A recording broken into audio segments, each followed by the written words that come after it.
sekarang alat, sudah nggak ada lagi ya Pak permainan. Mungkin anak petak umpet sekarang rata-rata mereka megangnya mungkin malah ngumpetnya di kamar sendiri-sendiri, tapi suasananya sudah ada di mana-mana. oh iya, ngumpetnya di kamar sendiri, diem sendiri, Diem sendiri, gitu ya, Pak. tapi pikirannya sudah kemana-mana.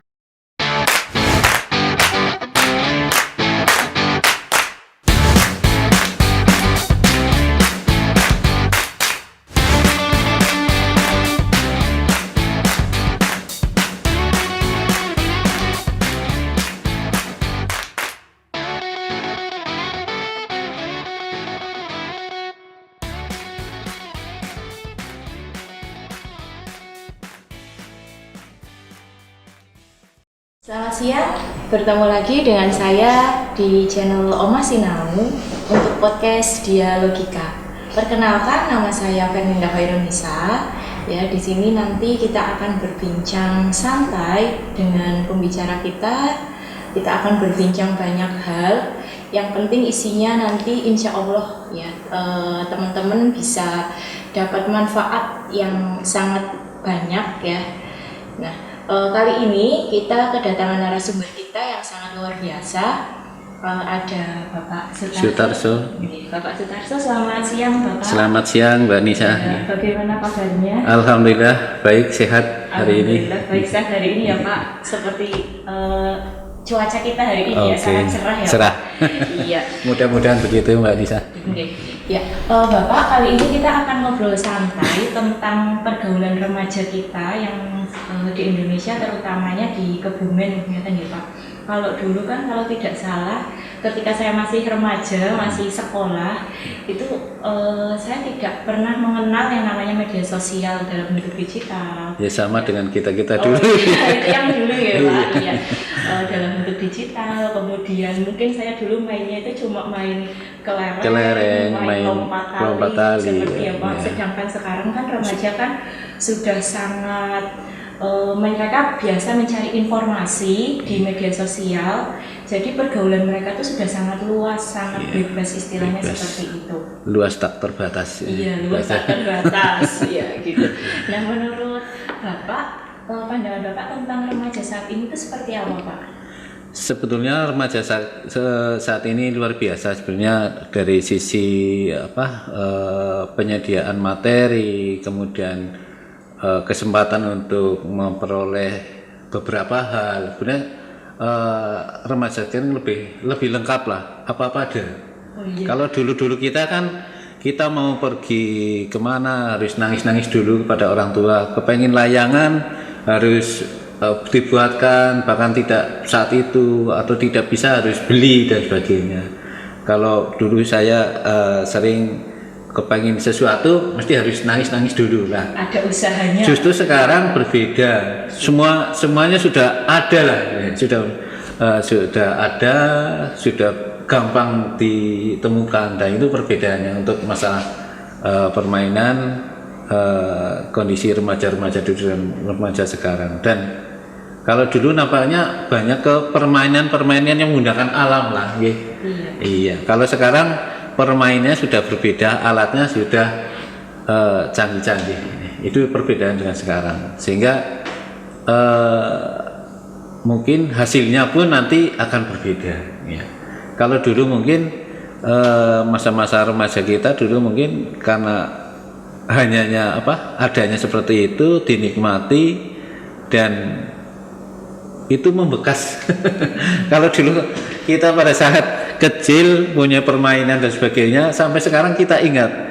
Misalkan permainan petak umpet, kita di mana ketika dirilis atau di gundu-gundu rasa dengan teman sebayanya, ingat dulu misalkan ngumpet di mana tidak kelihatan dan sebagainya. Kalau sekarang modern. Sekarang sudah modern. Nah, ini lebih modern, mereka menggunakan alat. Sekarang sudah nggak ada lagi ya Pak permainan. Mungkin anak petak umpet sekarang rata-rata mereka megangnya mungkin malah ngumpetnya di kamar sendiri-sendiri, tapi suasananya sudah ada di mana-mana. Oh iya.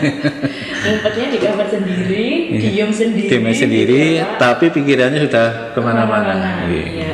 Nah itu kan tadi pikirannya kemana-mana, otomatis kan dia sudah punya banyak pengalaman sebenarnya ya Pak, pengalaman dapat banyak ilmu dari mana-mananya itu. Dari mana-mana. Nah cara mereka membentengi diri agar tidak terjerumus ke hal-hal yang kurang bagus dari apa yang mereka dapatkan ketika di kamar sendiri itu loh Pak, itu kira-kira seperti apa? Nah ini yang sebenarnya menjadi permasalahan kita bersama pada saat sekarang, karena media sosial ini sudah tidak bisa kita pungkiri, memang harus ibaratnya makanan memang harus dimakan. Jadi mau tidak mau kita selaku mungkin nanti remaja atau orang tua atau siapapun, memang ini tidak bisa dihindari karena memang medianya sudah berbeda dengan media saat itu. Jadi mau tidak mau kita memang harus ya mengikuti perkembangan zaman. Nah ini yang sulitnya saat ini memang kita selaku orang tua, misalkan selaku orang tua kita punya anak remaja, ya. Tidak semua orang tua itu paham dengan media sosial. Nah tuntutan anak sekarang yang kemarin-kemarin mungkin pada saat awal-awalnya ada HP dan sebagainya justru dibatasi. Sekolah saja tidak boleh bawa HP. Mungkin punya HP tapi tidak yang tidak ada tidak tersambung internet. Jadi memang hanya untuk memfasilitasi supaya anak ini ada di mana keberadaannya, orang tua sudah pulang atau belum, nanti dijemput dan sebagainya. Bisa komunikasi. Intinya baru sebatas itu. Tapi saat ini kan dengan kondisi seperti ini yang tadinya tidak harus menggunakan masalah fasilitas internet, sekarang mau tidak mau memang anak harus difasilitasi. Apalagi tidak, kalau dulu mungkin SMP SMA lah, sekarang justru mulai dari TK saja sekarang orang tuanya harus bisa membuka HP. Ada pelajaran yang harus disampaikan oleh gurunya, karena tidak bisa tetap muka, ya pesan itu disampaikan ke orang tuanya untuk memberikan pembelajaran. Termasuk SD, SMP, kemudian anak-anak juga kayak orang tua tidak semua paham tentang pembelajaran, kemudian bagaimana pengasuhan dan sebagainya. Ini yang mungkin, nah inilah memang sekarang mau tidak mau kontrol orang tua memang harus lebih, ya mau tidak mau peran orang tua dalam pendidikan ini menjadi tuntutan yang mungkin lebih. Kalau kemarin mungkin bisa anak ditinggal, lawis pasrah kalau sekolah, pasrah ke dunia pendidikan, anakku kok bakalnya pintar jadi ini. Sekarang tidak bisa, mau tidak mau orang tua harus ikut berkecimpung, mulai dari pendidikan seminim mungkin memang harus ikut di dalamnya. Nah ini yang apakah kita sudah siap atau belum, ya memang inilah kondisinya yang ada di masyarakat kita. Nah dengan kondisi yang demikian, otomatis kita selaku orang tua, karena kita mempunyai anak yang nantinya tujuannya anak kita menjadi generasi kita untuk melanjutkan bahasanya cita-cita orang tua yang mungkin yang saat ini belum tercapai, kemudian anaknya supaya nanti bisa tercapai, ya mau tidak mau ke keluarga ini memang harus ditanamkan pembelajaran sedini mungkin. Ya sedini mungkin mulai dari keluarga pada saat kecil di pendidikan usia dini, SMP, kemudian SLTP, kalau dulu SMA dan sebagainya. Ini memang selalu harus mengikuti. Nah ini yang mungkin perlu merubah pola pikir pembelajaran saat ini. Nah, bagaimana membentengi masalah pergaulan? Ya, justru sekarang anak-anak jarang berkumpul-kumpul dengan kondisi yang seperti sosialisasi, malah kalau kita amati jarang, karena semua anjurannya adalah semua berada di rumah. Nah ini memang kompleks sekali ketika anak berada di rumah. Pertama mungkin fasilitas, mungkin kalau yang sudah ada tidak masalah, kalau yang tidak ada mereka harus mencari ke tempat yang lain. Nah inilah kadang-kadang ya ini menjadi permasalahan kita bersama sebetulnya. Iya ya Pak. Jadi Nah, orang tua juga bingung. serba bingung teman. Sekarang serba bingung. Ya, saya juga merasakan ya yang kemarin-kemarin mungkin karena bisa pembelajaran langsung, kita berangkat bekerja, istri bekerja bareng dan nanti pulang baru berkumpul di rumah bareng-bareng. Ternyata sekarang tidak bisa. Ya, sekarang saya bekerja, istri saya bekerja, anak di rumah. Di rumah nggak tahu dengan siapa Dengan siapa belajarnya. Maksudnya pada saat membuka internet mereka komunikasi dengan kami tidak bisa memantau. Nah ini kelemahan sekarang, sehingga ya memang namanya pergaulan bebas ya sekarang tidak hanya kontak kumpul fisik, tapi juga sekarang bisa menggunakan media maya. Ini yang mungkin perlu kita pahami bersama di era sekarang ini. Itu tadi yang saya tertarik dengan kontak fisik ya Pak. Kontak fisik sekarang sudah jarang terjadi, maksudnya pergaulan remaja yang akhirnya nanti ke arah kekerasan gitu ya. Sekarang kan fenomenanya adalah ketika anak melakukan kekerasan itu kan lebih ke bullying ya Pak. Bullying atau dia lebih menggunakan media sosial untuk melakukan, atau biasanya kita sering kenal itu kalau di media sosial itu namanya netizen ya, netizen yang kurang sopan, jadi sering berkata tidak bagus ya, padahal mereka masih di usia remaja. Nah ini apalagi sekarang sangat marak sekali media sosial seperti TikTok, kemudian Facebook, mungkin Instagram, yang anak-anak sudah terbiasa mengaksesnya. Nah ini menurut Bapak ya, bagaimana sih remaja itu bisa memposisikan dirinya ya Pak, memposisikan dirinya agar mereka masih tetap bisa menggunakan itu dengan baik, tapi mereka juga masih bisa bersosialisasi di kehidupannya, tapi juga masih bisa bersosialisasi di kehidupan medsos seperti itu Pak. Mungkin menurut saya sih tetap yang namanya remaja, karena remaja kan masanya untuk mencari tahu, mencari teman dan sebagainya. Memang tidak kalah pentingnya bahwa remaja ini di samping tadi kalau dulu kan sering ya kalau bermain ya, mungkin kalau sama-sama saya dulu ya kalau nggak voli, bal-balan, badminton, itu kan jelas di sana. Nah, mestinya kalau remaja-remaja hobinya seperti itu bisa dipantau lah. Tapi kalau yang seperti tadi, kalau sudah menggunakan kontak yang katakanlah melalui media maya kayak TikTok, kemudian Facebook, di sana yang dipasang kadang-kadang namanya bukan nama yang aslinya, kemudian siapa sebetulnya harusnya belum mengakses kayak Facebook harus berapa tahun, kayak TikTok berapa tahun, karena ingin ikut mereka memanipulasi datanya supaya umurnya bisa diakses masuk. Nah ini kadang-kadang bahasanya pada saat mengakses, mungkin mencari tahu dan sebagainya, ini kadang-kadang mencari teman pun mencari kayak di TikTok mungkin menjadi pengikut itu follower itu kadang-kadang kan seharusnya tidak diakses karena mereka ya karena kepengen tahu lah. Kebetulan di situ muncul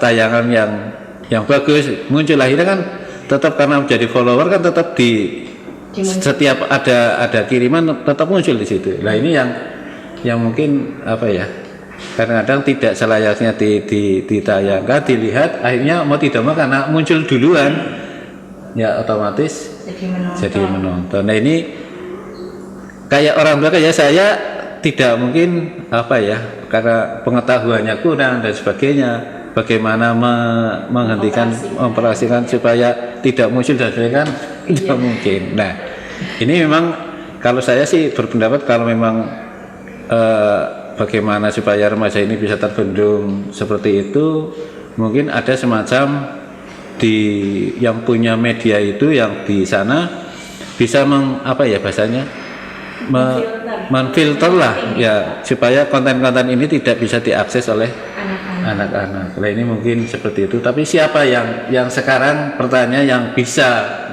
yang biasa filter seperti itu. Padahal itu luar biasa, karena setiap media ini yang sudah mungkin diaktifkan di HP, iya otomatis semua bisa masuk. Nah, ini yang PR bagi kita sebenarnya sebagai orang tua atau yang punya anak remaja. Berarti mungkin lagi-lagi balik ke orang tua atau keluarga. Jadi mau nggak mau sekarang yang dulu yang belajar itu anaknya, sekarang orang tua harus mengikuti, harus belajar. Iya, harus belajar ya. Belajar. Yang dulu mungkin udah belajar anak saja, tapi sekarang ternyata orang tua juga itu harus ikut belajar, harus tahu biar bisa memantau. Itu nggak Pak?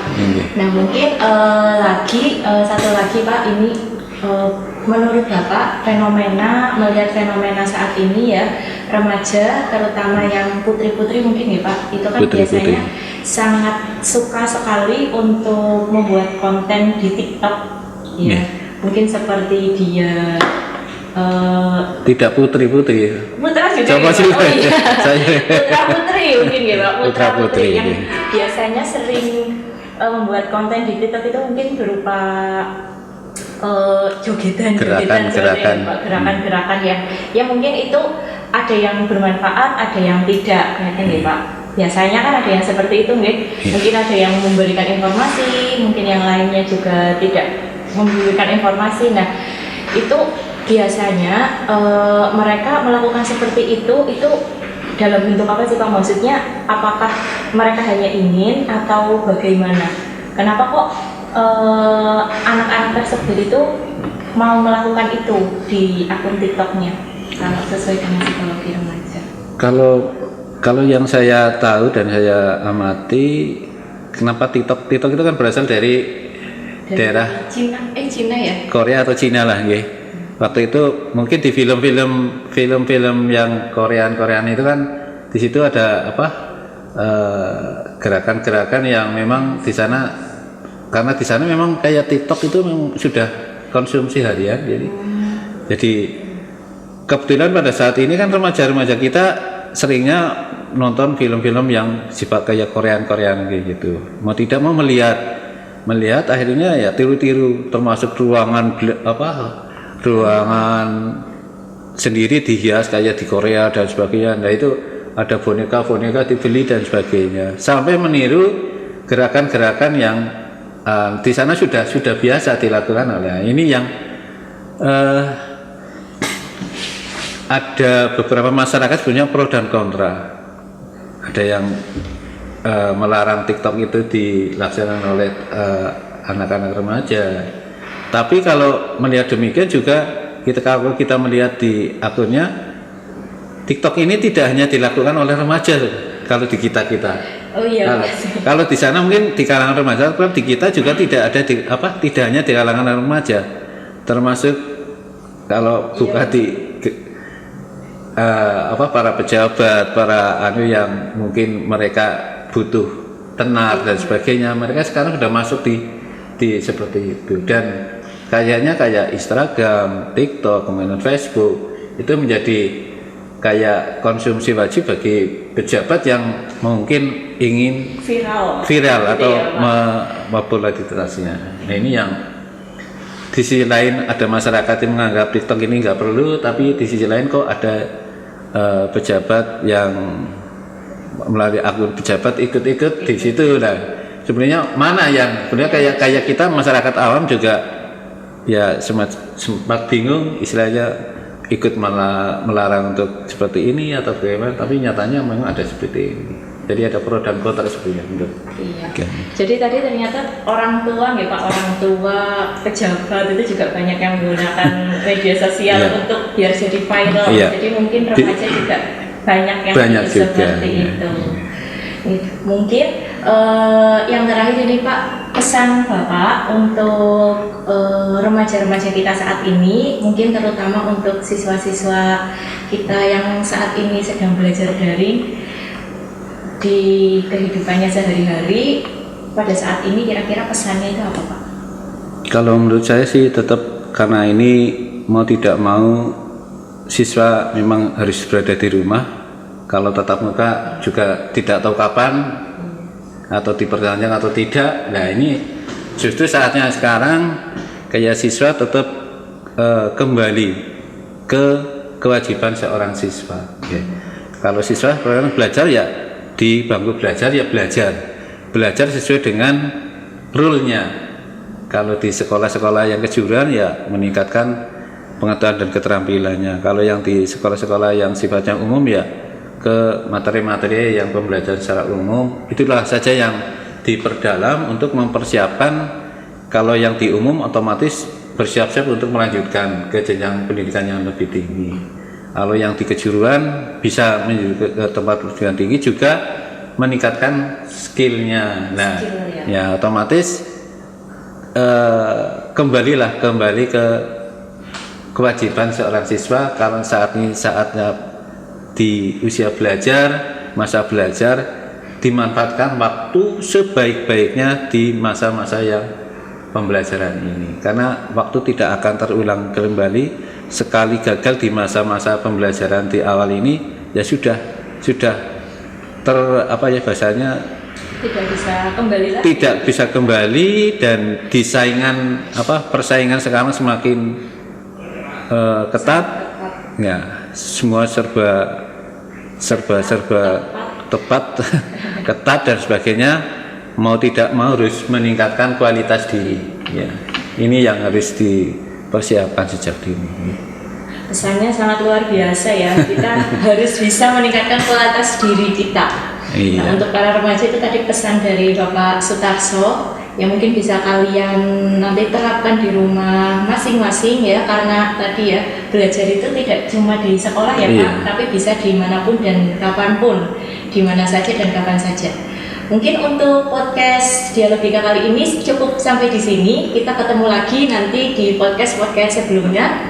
Jangan lupa klik like, comment, subscribe channel Omah Sinau. Dari saya cukup sekian. Wassalamualaikum warahmatullahi wabarakatuh. Waalaikumsalam warahmatullahi wabarakatuh. Jangan lupa klik, komen, like dan subscribe di channel Omah Sinau.